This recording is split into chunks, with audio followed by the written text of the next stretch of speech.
Hey, my name is Scott Payne, and that is Lee Lambert. He's one of the founders of the PMP exam. Every single week, I interview Lee, and I have him explain the most complicated PMP topics and to give you practical advice that can build your project management career. So let's get into this. All right, Lee, I'm excited today. Today, we're going to talk about a different kind of perspective. We're going to talk about how project managers can build a sales kind of skill inside themselves to build, engagement, to sell their projects, sell their teams more, and get more just overall input and engagement for their projects. So starting right off the bat, when you think of like sales and project management, is this a skill that project managers need, the ability to sell and engage, those kind of things? Yeah, I think it is. One of the things that I really emphasize when I talk with project managers who want to become better at what they do is that they have the basis to do that. They have information. Project management creates information, and their ability to capitalize on that information to impact decision. You see, the project managers don't really get to make that many decisions. I mean, we like to think we do, but we don't. Right. And so if we can create an environment where project managers are able to articulate the real status of a project and then look at what the long-term implications are and sell that to the people who really do make the decisions, the more effective they'll be. And if they don't, if they just try to go as it rolls out, and then they find out that they're not where they wanted to go in the end, that's not going to help their career too much. Absolutely. And like a lot of times, I think sales from like a lot of perspectives, and I've said the word sales a couple times for a reason, but it has a negative connotation, right? Like I think like people think of like sleazy car salesmen and stuff like that.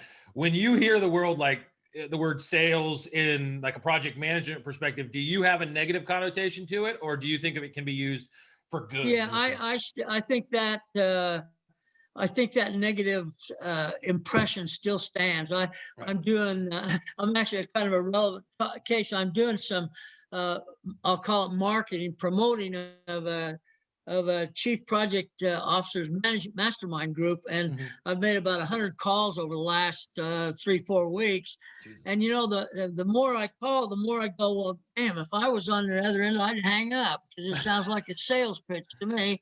And it's not. I mean, I'm trying to state facts. I'm trying to state the things that are valuable in terms of the process. So when I take that, I think, well, yeah, no wonder people don't like salesmen.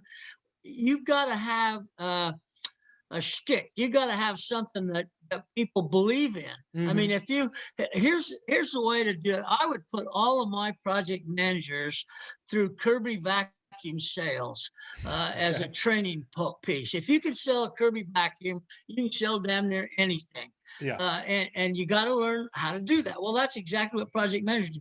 They have to learn to sell themselves. You're not going to get recognized. You're not going to get promotions by just existing. You have to let somebody know who you are, what you're capable of doing, and that you're there to help them. That you're going to provide information to them that they can rely on, they can trust, and it's going to impact their success. It's that hierarchy of success. If I do well at the bottom, it bubbles up to the top. And that's what you've got to do. The people at the top don't care about you as a project manager. They really don't. I mean, they might say they do. And they think that, they're selling themselves to you. They don't care. What they care about is the successful projects. Yes. Because that fits into their ROI scheme and all the calculations and the reason the project exists in the first place. So if you can help them achieve their organizational objectives, the more recognition you're going to get in terms of being a successful project manager. And that's what it's all about. I mean, I don't know anybody in project management that just goes in and works from 8 to 4 and goes home and said, yeah, well, that was interesting. No, people are spending time. I talked to a lady today. She's got 3 children at home. She's home on maternity leave, and she's still working.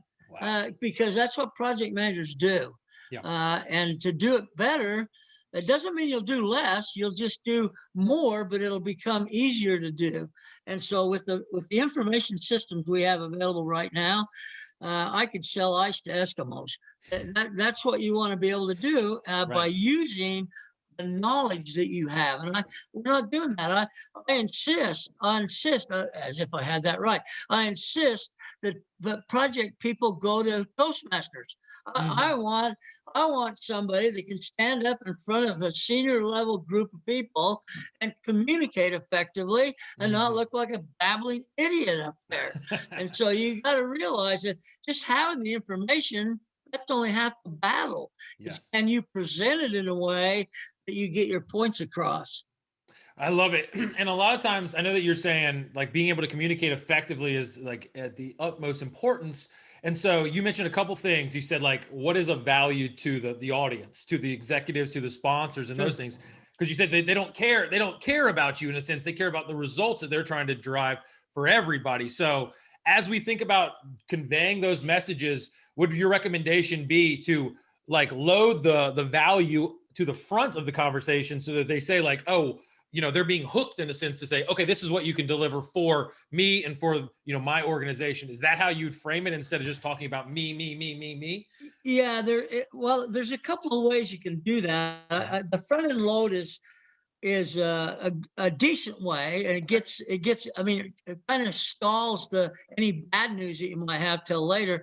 I prefer to look at it like identifying the condition, challenges that lie, and then quickly following that up. But this is what we've done to resolve it. This is what we've done to make sure that we are achieving the objectives that we set out to achieve. I think you have to do it in a way that at the end of the presentation they go, "Oh, I feel good about this. I think we're in good shape. I think Lee or whatever the name is on top of this. I've got faith in their ability to get this job done." See, you got to remember that when they went away a year ago to identify all these project objectives that they wanted to achieve, I mean, I've been to these things, look like a damn mud wrestling event. Everybody's arguing and fighting, trying to get their piece of the pie. And so when they finally settle down on that, they come back to the business with odd situations. I never knew what went on at these planning sessions. And so when I finally got high enough I could start to go to those, I found out real quick. They go away to sunny, nice places, usually with a beach or something around, that clears your mind for thinking. And then they go through the process. Then they come back, and they come back with 30 or 40% more projects than they ever would have the resources to deliver. Right. And so people go, what the hell goes on there? And so I found out when they go away on these high-level retreats, there's drugs involved. There's hallucinogenic drugs involved because there has to be. They can't come back expecting to deliver 40% more projects than we have people, but yet that's what we do. So now the onus is on the project manager to sell their specific project. Remember, you're competing against multiple projects, sharing resources, and unless you can make a case why your project needs to be given the resources that it needs, you don't stand a chance. And either every project will finish late or some projects won't finish at all. And then whoever's assigned those projects fall under the rug. Yeah. And with the project manager that has them probably. And you mentioned one thing about like really tying what you're trying to deliver, what the situation is, being open and honest about it. Hey, here's the situation that we have, whether good or bad, like being there and then following it right up behind it with, and this is what we're going to or have done, like, doing those right on the back of each other. Like, yeah. And I see the thing, the reason I prefer that is I want to get the bad news out up front. I want to have them react, oh God, no. And they say, oh, but don't worry. Here's what we've done. Here's what we're going to do. Here's what we think can be done. And then all of a sudden you get that soothing effect. Now you better deliver on it. But the fact of the matter is you've gotten the trust by being honest up front. Yeah, we got an issue. We got some problems that we got to deal with. But oh, don't worry about it. Here's what we've decided to do. That's how I know I got a good project. I'm proactive. You got to be proactive. You can't be reactive, or it will bury you. Right. Yeah, because that very quickly you say, hey, we have this problem, they have this thing we could really work into, and this is why we can't get things done. This is the roadblocks that are in my way, or all these different excuses. You could easily fall into that neighborhood. But if you make that transition over to say, and this is what we're doing, we've got it 85% handled. I need a little bit of help here. If you can give it to me, that'd be excellent. If not, we'll find a way. I think it's a much better, like, proactive, boom, boom, like you Yeah, say. you have to remember that people who uh, get to that level in an organization don't want to hear excuses. No. That just doesn't interest them in the least. Mhm. So we can tell them the situation, and then, like as you said, oh yeah, well the reason we're behind, you can't get the reason. They don't want to hear about that. They No. want to hear about what are you going to do to solve the problem. And then, as you said, I think you said it well. At the end, you may be able to say, well, that'll take care of 85% of it, but we need a little help. Yeah. I see you put them in a corner. It's Yep. basically, you said, I think we can get this done if I can just get a little bit of help. Yeah. And now you've thrown the onus back on them to provide you what you need to be successful. Yeah, yeah, yeah. And so I think that that's really great. And if people kind of like look at how they're having conversations, so if they said like, I never get the preference, I never get the projects, I never get the funding, I never get the whatever. First of all, the way in which they're saying it's probably just look at the way you're saying it. But they might want to look at themselves and say, how am I statusing people? How am I updating? How am I asking for help? And if they find holes in those, if they find like that they're not doing the things that you're saying about the way to frame it and the way to, be proactive and ask for help in the right way, all those things, then they might have identified part of the problem. Like they're presenting the information wrong, they're proceeding in the wrong way. And then, like, other than going to Kirby vacuum school or whatever, sales school, which I'm on board with as well. What should they do? Like what they've identified, hey, I'm not giving the right conversation. I'm not framing the right way. What should they do at that point? Well, first of all, you have to know your audience. That's one Yeah. of the other issues that I think there's no standard way to present this kind of information. You got to know to whom you're presenting it. Yes. I made that mistake early in my career. I was a big data guy. I had all that. I mean, I had projections and forecasts, you name it. Right. And so I had to make a presentation to the CEO. I spent some time. I put together a deck of slides, just knock your socks off. And so I'm ready, man. So I go in there. First time I presented to this guy, and I go in there and I start my presentation. And on the second slide, he said, Lee, he says, is there any chance we could cut the crap and just get to the bottom line? Yeah. Man, that was a lesson I've tried to share with as many people as possible. You got to know who you're presenting to. This guy didn't want any of that detail. Now you might, a guy the next week might say, look, where's all the detail? So Yeah. you got to know. You got to know what you're presenting and to whom. If you do, you can start to manipulate the outcome, Right. by the way that you present the information. Again, that's why Toastmasters or something like that. I didn't do Toastmasters myself, Sure. but I think there's plenty of programs around that help you communicate. And it's a deficiency in our project management curriculum within our organizations. It should be something we're doing all the time. Mhm. When I was working with IBM, they had regularly scheduled mock presentations to give a project manager a chance to really be able to present what mattered. And they still didn't do a Yeah. very good job about knowing your audience. But that's an area where I'll tell you what, you can make up, and I know because I did it all the time. You can make up for the quality of your presentation by the way that you present it. And that'll get you 9/10 of the way down the road in terms of their reaction to what you have to present. But engineers, technical people, they're horrendous presenters. They just want reams and reams of data, and who cares? Is the project going to get done or isn't it? And what can I do to help you? It's as simple as that. Yes. I think we make more out of this than we need to. Oh, I got 100%. And the part that's weird is that I think a lot of like engineers, I mean, you come from a technical background, I come from a relatively technical background. So, but a lot of these people that are very quant oriented, it's almost like they get into the presentation and it's a means to an end, and they're just going to Their job is to get through the presentation, the ream of PowerPoint. Right. It's like, no. Your job is to get a response from the customer, like, which is the person that holds the bills and pays the bills and all this stuff. But I think if they were to look at it objectively and say, I would never design a machine or design a process where it's just, we just cram things into the machine and don't look at the output, they would never do that. Like they might over-engineer. Yeah, they would have respect for the process, like in the design.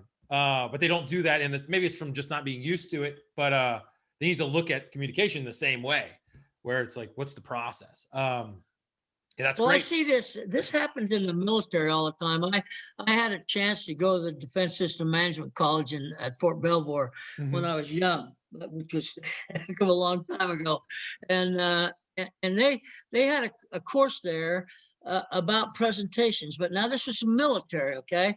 And the problem with that is that they had a structure that everybody was forced into. Yeah, same thing. And no matter what your presentation was, you had a deck of 50,000 slides that you're going to present. They were all PowerPoint, and then they would read them to you. Now, what does that do? That does nothing. But that was the standard for the military at the time. I haven't been back to the military, but I've heard they have started to pay some attention to the content of their presentations. They call them briefings. You know that. They call them, how many, you got that briefing deck? You know, they get a hand truck and carry it over. And so it's, I just don't think it's that complicated. Oh, I don't think so either. And I think like a lot of times, I think if people slow down, like what do we talk about at the beginning of a project? Like, who are we dealing with stakeholder wise? What do they care about? Like, let's just understand that at its essence, just so that we know I got to deal with these people and this is the landscape. Same kind of thing in the presentation that you're getting across it. If you come at everybody the way that Lee likes to be presented to, well, maybe Scott doesn't or this other person doesn't. So we have to be respectful of like how they take in information and, adjust it as needed. So you're right. It isn't hard. It just takes a little bit of, hey, let's slow down our brain and let's think and let's actually test. And then when we get in there and we realize, like you did very quickly, like, hey, cut the stuff and get to the end. Like, whoa, I made a miscalculation. I got to stop. I just don't have to go. No, sir. I'm going to go through 188 more slides. Like, I'll go with you later. Like, terrible idea. When I left that meeting, a guy pulled me aside and said, sorry, I didn't warn you about that. That would have been nice to know. I could have gotten the presentation done in 15 minutes instead of 15 hours. The other thing that kind of links into this is how many people are you presenting to? The impact of differential in terms of their preference and presentation makes a huge difference, because if you're going to make a presentation that is to the average, to the mean, you're going to lose people on the top and lose people on the bottom. And so I think that's one of the reasons our meetings, I mean, everybody complains about the meetings, number of meetings, length of meetings. I think that they fail in many cases because the wrong people are there.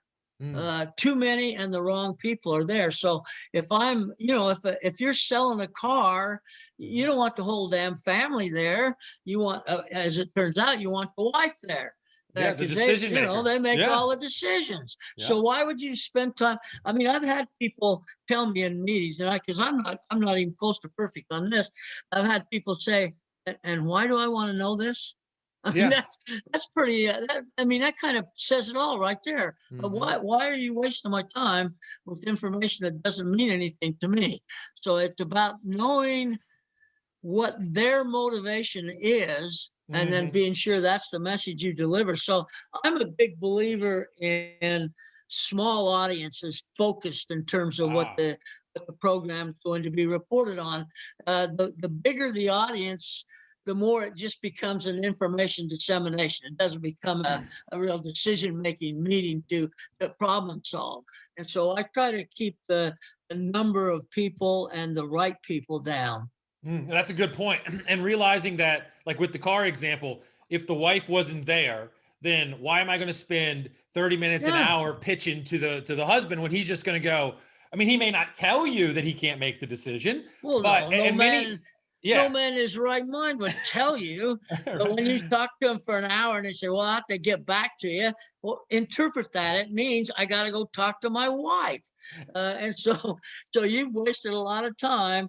Get the decision maker. And I mean, there's studies all over that say that. Well, we can take the same concept in presentations for projects. If we're making presentations to people who don't have decision making authority, you might be wasting your time. Yeah, and the thing is with these, like a lot of middle managers, they like to feel important by going to meetings. Oh, Like, absolutely. and so they're, oh yeah, I'll go in there. But then they know in their heart that they can't make the decision, but they get lumped into the group. Oh, I feel like a big person because I get to I get to have a say in this. But in reality, it's the VP or the sponsor or whomever, the president that's calling the game. But I mean, it doesn't mean that we It's can't use them strategically, but they're not making the the decision. whole thing is it's a status ego thing, to Yeah. tell you the truth.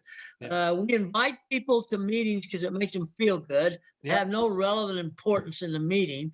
And then what's sad about that is then the damn people come. They come Yeah. to the meeting.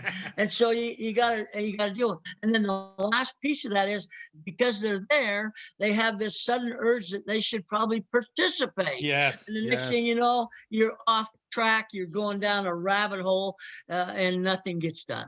That's very true. That's very true. Yeah, you got to be very, very calculated. I think the thing is like the team is doing great work, hopefully, and you're aligning them the right way. You're using the meetings very, very strategically to bring in the right people to either status, get, buy-in, create cover for you, get more resource, whatever it is, but it's not superfluous. It's not unnecessary. It's like a tactical meeting. And if like, it's almost like if you were paying your own salary out of your own pocket, would you pay for yourself to be in that meeting? Like, Yeah, that's a good way to put it. That's a yeah. damn good way to put it. I mean,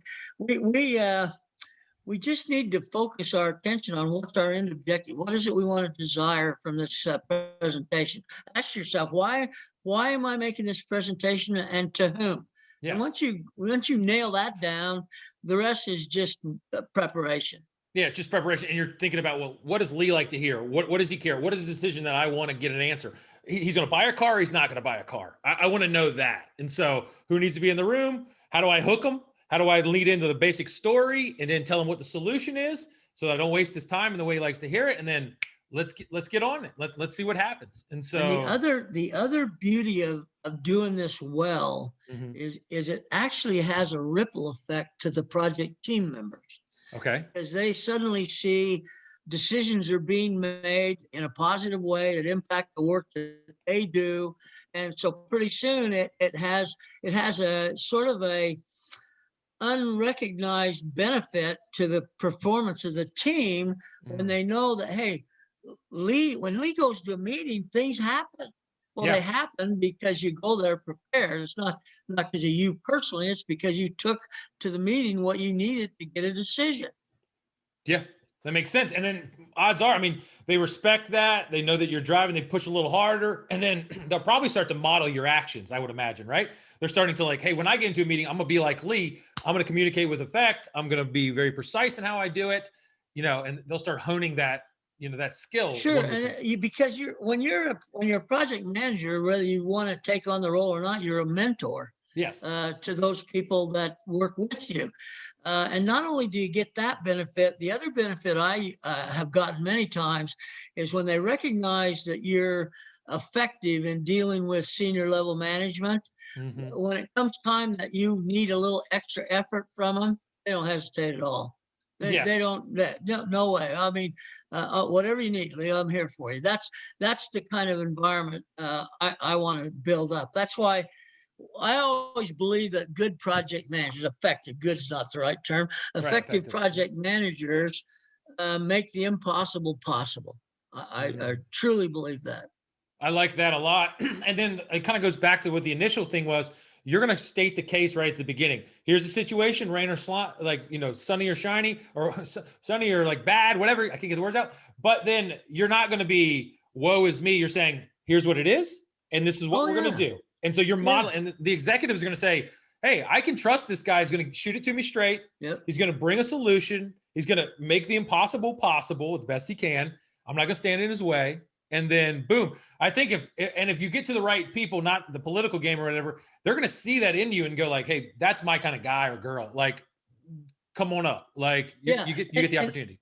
I have a saying that I use all the time in presentation, well, in anything I do, and that is, don't let them see you sweat. Mm, In other words, you got to be in control all the time. And I have the pleasure of, I have a great story that I need to tell because okay. it's so relatable. At the Memorial Tournament here in Columbus, Ohio, uh, Woods has won that 6 times, so it's his favorite course. Yeah. So I'm just across the street, so I go over and watch it every year. So one year I was watching it, and getting down to the last couple of holes, and he was in the lead, and he hit his tee shot, and it sliced to the right, hit the roof of a house on the course, bounced off that into a tree, off the tree, hit a rock, rolled onto the green within 3 foot of the cup. Okay. Oh, he obviously puts it in and he ends up winning the tournament. So at the end of the tournament, the press people are just, oh, they're awful. They're just hounding. And so finally, one guy said, listen. He said, Tiger, what about that shot on the 17th, huh?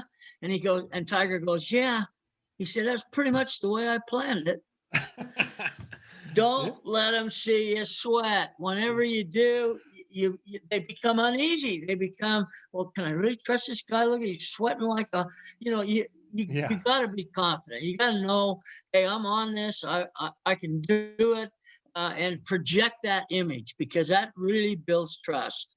I love it. I love it. Well, I think that's great, Lee. I think people now have a realization, or they have a little bit better perspective on the power and the importance of how they communicate, how they're coming into these presentation, being more selective, looking at their audience, looking at the way they're presenting, and then never letting them see you sweat. Yep. So I think that's awesome. I think people can take that action and be a little bit better tomorrow. So yet again, I appreciate it, Lee, and I'm ready for next week. See you soon, man. Hey, fun. Me too. I'll look forward to it.